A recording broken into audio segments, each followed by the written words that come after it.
주의 보혈은 정하고 정하다 내 죄를 정케 하신 주 나로라 하신다. 내가 주께로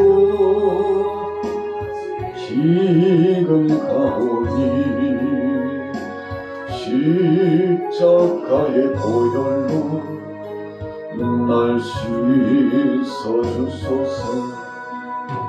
약하고 추해로 주께로 나가며 힘주시고 내 주함을 씻어주시네. 내가 주께로 지금 가보니 십자가의 보혈로 날 씻어주소서. 나로라 하심은 온전한 믿음과 또 사랑함과 평안함 다 주려 함이라. 내가 주께로 지금 가보니 십자가의 보혈로 날 씻어주소서. 큰 죄인 못받아 살 길을 얻었네. 한없이 넓고 큰 은혜 베풀어 주소서. 내가 주께로 지금 가오니 십자가의 보혈로 날 씻어주소서. 그 피가 맘속에 큰 증거됩니다.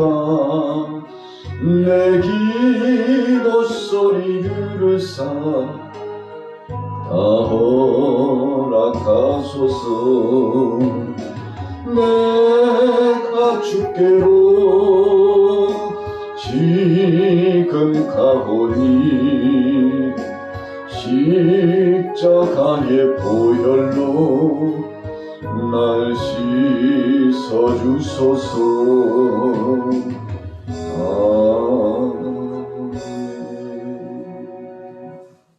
성막은 최선을 다하여 만든 하나님 앞에 올려드리는 성물의 중심입니다. 성막은 광야교회를 의미합니다.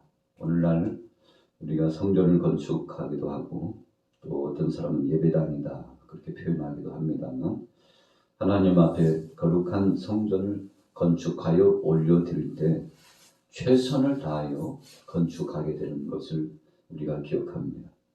가정에서도 집을 지을 때 보면 설계 도면을 아주 철저하게 구분해서 그리고 자재를 준비하고 건축할 수 있는 건축 자금이 준비되면 마침내 이제 건축을 시행하게 됩니다. 오늘날은 개인적으로 집을 짓는 것이 거의 아니기 때문에 다 세분하죠. 설계 도면을 만드는 사람은 설계 도면을 만들고, 그리고 전문적으로 건축을 하는 사람은 건축을 합니다. 이와 같이 세분되어서 조직적으로, 체계적으로, 단계적, 시간적으로 구분해서 건축을 하게 됩니다. 개인의 집을 건축해도 어떤 사람들은 그러잖아요. 집 하나 짓기 너무 힘들다. 집 한번 건축하는데 죽을 뻔했다 하고 그런 표현을 합니다만, 자, 그만큼 세심하게 신경을 썼다는 것을 의미합니다. 요즘 건축 문제 때문에 붕괴가 자주 일어나고 또 기둥이 흔들리고 하자가 많이 생기는 것 때문에 굉장히 신경을 쓰고 또 심도 있게 해야 된다, 법규도 바뀌어야 된다 그러고 있습니다만 여러분 자기 것이라고 자기 집이라고 생각한다면 얼마나 좋겠습니까? 바로 자기 안에 직접적인 관계가 있다고 생각하면 심혈을 더 기울이지 않겠습니까? 그래서 예수님께서도 아주 분명한 말씀을 하셨죠. 무슨 일을 하든지 주 앞에서 하라. 주님의 일을 하는 것으로 생각하고 주님 대하듯 하라. 여러분 이런 내용의 말씀이 성경 속에는 아주 종합적으로 많이 분포가 되어 있습니다.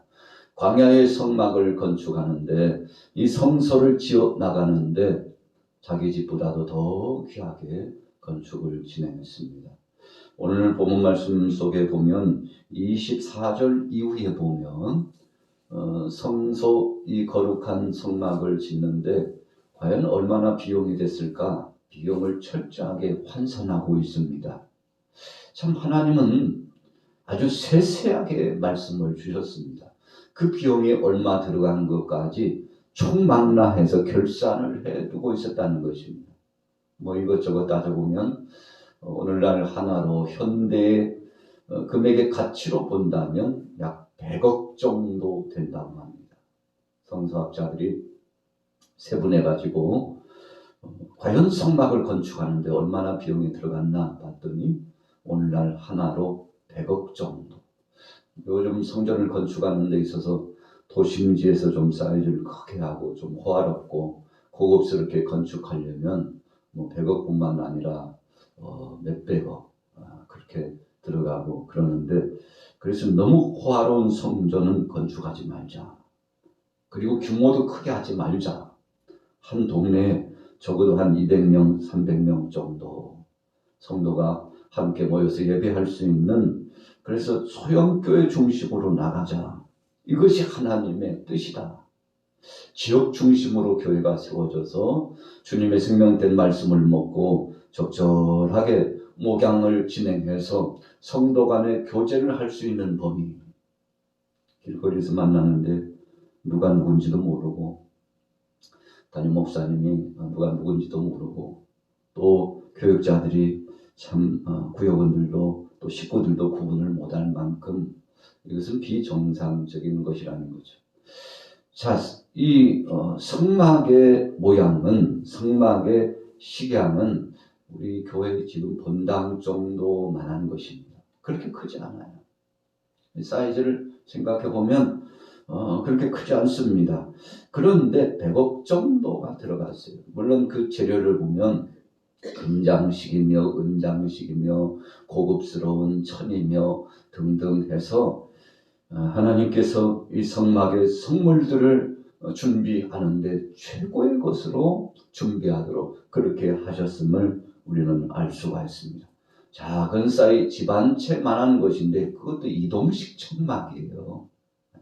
이동식 천막인데 100억 정도 들어갔다고 생각한다면 하나님께서 최고로 귀한 것을 가지고 성물을 만들도록 하셨던 하나님의 섭리가 있음을 우리는 기억합니다. 자, 첫 번째 생각할 것은 무엇일까요? 오늘 38장 1절에 보면 번제단을 만들 때 조각목으로 제단을 만들었으니 그랬어요. 여러분 제단의 의미는 무엇입니까? 오늘 주제가 성물에 대한 의미인데 제단의 의미는 제물을 태우는 것입니다. 그래서 우리가 찬송 속에도 주의 제단에 산제물을 올려 주님의 제단 앞에 내려놓고 우리가 주 앞에 모든 무거운 짐을 내려놓고 기도 제목을 내려놓고 나의 죄를 주님 앞에 이 제단 불을 붙잡는 심정으로 내려놓고 하나님 앞에 간절히 청원해서 기도한다는 것입니다.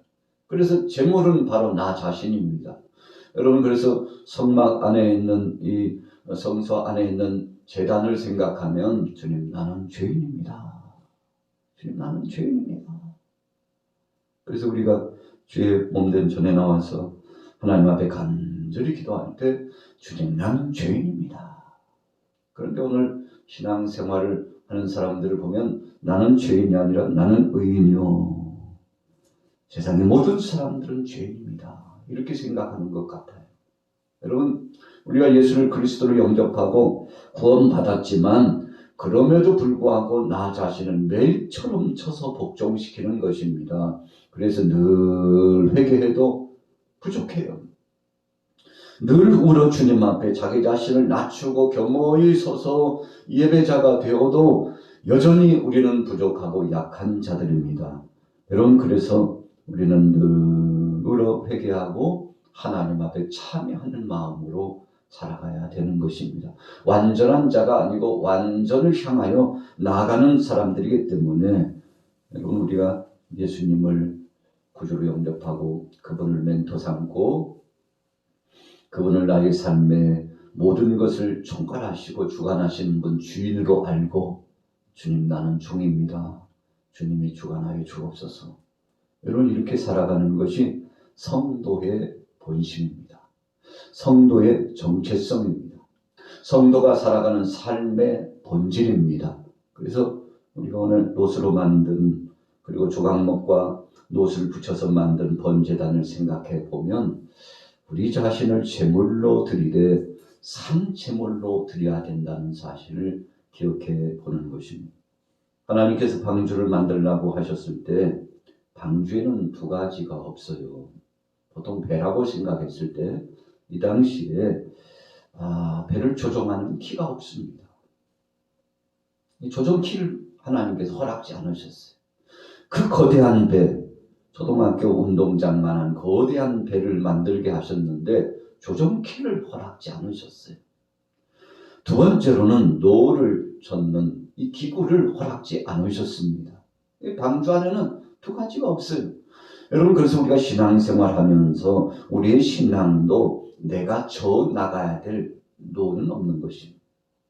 또 내 마음대로 이리저리 결정하는 이 배, 차로 말하면 핸들과 같은 이 키가 없어요. 여러분, 그런데 우리는 종종 노아의 방주를 통해서 주셨던 하나님의 섭리와 의미를 잊어버릴 때가 많아요. 내가 내 마음대로 내 손 가지고 내 발대로 내가 내 마음대로 하는데 뭐라 그렇게 말이 많아.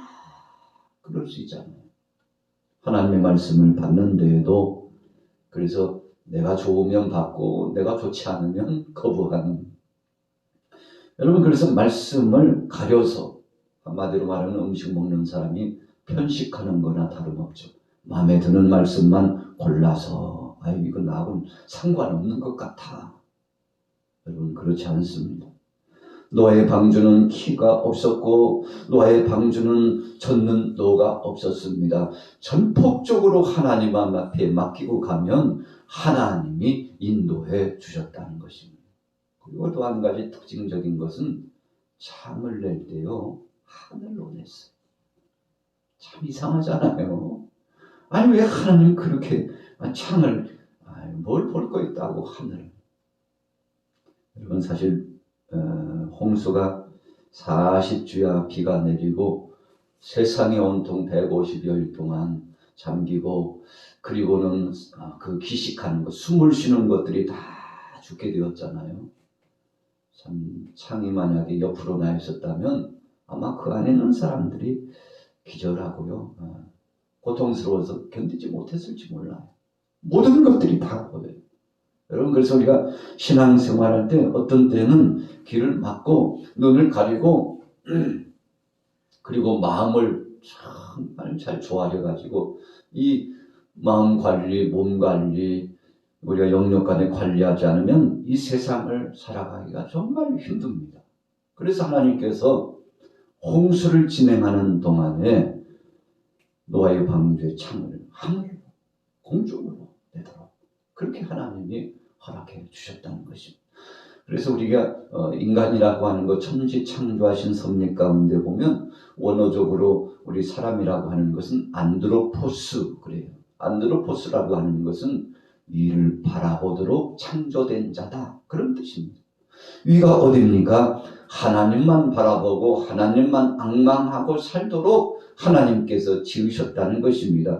그럼에도 불구하고 우리는요, 하나님 바라보고 말씀 중심으로 살아가야 될 우리 인생들이 그렇지 못할 때가 훨씬 더 많아요. 세상 바라보고 사람들과의 관계 속에서 시험과 올무에 빠지고 그리고 억척스러운 자기 고집 속에 빠지고 말씀의 기준이 있는데 말씀의 기준 보지 않아요. 자기 고집 기준이에요. 자기 생각 중심이에요. 자기 자아 중심이에요. 여러분 그러다 보니까 깊은 수렁에 빠져요. 광야에 40년 동안 백성들이 하나님께서 성막을 만들게 하시고 지금 아직 시내산 기슭에 머물고 있는 거잖아요. 애굽에서 나와가지고 1년여 지나가지고 3개월여 지나가지고 하나님께서 시내산 기슭 아래 모이도록 하시고 그리고는 말씀을 주시고 모든 이제 광야에 예배할 수 있는 도구들 성막을 준비케 하신 다음에는 일을 마치고는 쫙 이제 진행해 나가는 거 아니겠습니까? 자, 아직 시내산 기슭에 머물고 있어요. 성막을 만드는 일에 몰두하고 있습니다. 이것을 잘 준비해야 잘 준비한 만큼 우리가 철로 역정 매음을 할 수 있는 것이거든요. 그래서 하나님께서 말씀을 통해서 영육간에 강건하게 준비케 하시고 성막 이 예배당을 준비케 하시되 이동식 예배당이었잖아요. 그래서 구름 기둥이 떡하니 떠오르기 시작하고 움직이면 지도자 모세 명령에 따라 일사불란하게 성막을 철거하고 그리고 분해해가지고 이제 쫙 가지고 짐을 챙기고 각 가정마다 자신들의 천막이 있거든요. 이슬을 피하고 그래서 자신들의 기구들을 정리해가지고 쫙 하니 대열을 이루고서 진행해 출발해 나가는데 여러분 하나님께서 구름 기둥으로 인도하셨어요. 저녁 시간이 되면 불기둥으로 바뀌어졌죠. 기둥은 하나인데 낮에는 구름 기둥으로 밤에는 불기둥으로 변화를 이루었다는 것입니다. 참 신기한 것입니다. 하나님이 인도하셨어요. 하나님만 바라보고 가면 하나님이 책임져 주셨다는 것입니다. 두 번째로 물두멍은 무엇입니까? 물두멍이라고 하는 것은 세숫대야와 같은 것입니다. 씻게 하는 거예요. 제사장도 씻고 그리고 거기에서 함께 그냥 성스러운 사역을 종사하는 모든 사람들이 레위 족속들이 하나님 앞에 부름받은 귀한 성직을 감당하는 사람들이 깨끗이 씻고서 그리고는 성무, 성스러운 업무에 함께 동참하게 되었다는 것입니다. 여러분 씻는다는 것은 회개를 의미합니다. 그래서 오늘날 우리도 회개는 100번, 1000번 강조해도 지나침이 없다 그러지 않습니까? 저도 수시로 나 자신을 보고 다시 한번 성찰하고 회개하고 자복합니다. 여러분들도 늘 주님 앞에 자기 자신을 돌아보고 회개하는 중심으로 나갑니다. 그래서 물두멍 하면 죄를 씻고 마음을 씻고 육체를 씻고 내 영혼이 단장되고 이렇게 씻는 역사가 진행된다는 것을 기억합니다. 성막에 울타리를 만드셨어요. 경계를 정했다는 것입니다. 이 경계라고 하는 것이 매우 중요해요. 모세가 산꼭대기에 올라갈 때 백성들이 더 이상 산 위로 올라오지 못하도록 그 경계를 제한했습니다. 심지어는 가까이 수종 들었던 여호수아도 가장 측근이잖아요. 수족과 같은 그런 동역자잖아요. 그러나 중요한 때에는 여호수아마저도 산 중턱이나 아래턱에 대기하고 있도록 했다는 것입니다. 여러분 그래서 우리가 신앙생활하면서 일정한 간격에 이 룰이 필요해요. 간극이 필요합니다. 울타리가 필요합니다. 성도들에게 있어서는 내가 가는 길목에 울타리가 필요해요. 어떤 길은 가고 어떤 길은 가서는 안 됩니다. 그래서 목자가 양을 칠 때 그 지팡이와 막대기를 가지고 위급하면 목을 갖다가 확 당기기 위해서 지팡이를 쓰고요. 또 어떤 때는 막대기를 가지고 좌우로 인도할 때 쓰기도 하고 맹숫대를 치고 그래서 이 양떼들을 보호할 때 적절히 쓰기도 하는데 여러분 성막의 울타리라고 하는 것은 필요 적절하게 경계를 정하고 그래서 아무나 출입하지 못하고 준비된 자, 정한 자만 출입하도록 하게 하시는 경계선인 것을 우리가 기억해 보게 되는 것입니다. 그 다음에 마지막 결론으로 21절 말씀 속에 보면 성막의 재료와 물자 목록이 나오고 있습니다. 본문에 보면 22절에 유다 지파 훌의 손자요 우리의 아들인 불살레 여호와께서 모세에게 명령하신 모든 것을 만들었고, 반복적으로 이제 하나님께서 말씀을 주고 계십니다만 23절에도 단지파 아이사막의 아들 오홀리압이 그와 함께 하였으니 오홀리압은 재능이 있어서 조각하며 또 청색 자색 홍색 실과 가는 배실로 수놓은 자더라 그랬어요. 여러분, 오홀리압은 오홀리압대로, 불살레는 불살레대로 자신의 소임을 철저하게 다했습니다. 여러분, 일하는 그 범주가 달라요. 자기 분량이 있어요. 자, 이 의미는 무슨 말씀입니까? 성막을 준비케 하면서 자기 탤런트 분량이 있다는 사실 분명히 말씀한 것입니다. 우리 양화교회도 목회자인 제가 할 일이 있고, 우리 장로님들이 할 일이 있고, 또 우리 안수 집사님, 권사님, 집사님들, 오늘 여기 참여하신 여러분들 다 각각 할 일이 있습니다. 자기 몫을 최선을 다하면 되는 것입니다. 여러분, 그래서 남 볼 것 없이 주님이 내게 주신 몫을 감당하면 그것이 충성이에요. 그래서 군대에서도요, 여러 직급의 병사들이 있고, 그리고 장교들, 지휘관들이 있는데 자기 몫을 잘 감당합니다. 오늘 우리는 여러 가지 말씀의 내용을 상고해 보았습니다. 오늘 여러분들은 하루를 지나면서 어떤 마음으로 살아가시겠습니까? 주님이 허락하신 성막, 성물, 성소 안에 있는 성물의 의미를 기억하면서 내게 허락하신 귀한 사명, 소임 잘 감당하여 믿음으로 승리하기를 예수님의 이름으로 축원합니다. 살아계신 하나님과 우리 은혜를 감사합니다.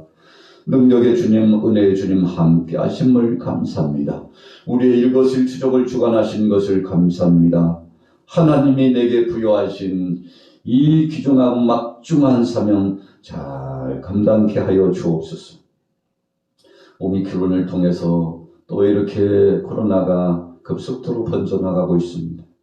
아버지 하나님, 우리가 믿음으로 잘 단장하게 하시고 이 감염병의 시대가 속히 종식될 수 있도록 은혜를 더하여 주옵소서. 주님께서 사랑하는 모든 믿음의 백성들 가정, 생업에도 복을 더하여 주시고 은혜 위에 은혜를 더하여 주옵소서. 예수님의 이름으로 축복하고 기도 올려 싸움나이다. 아멘.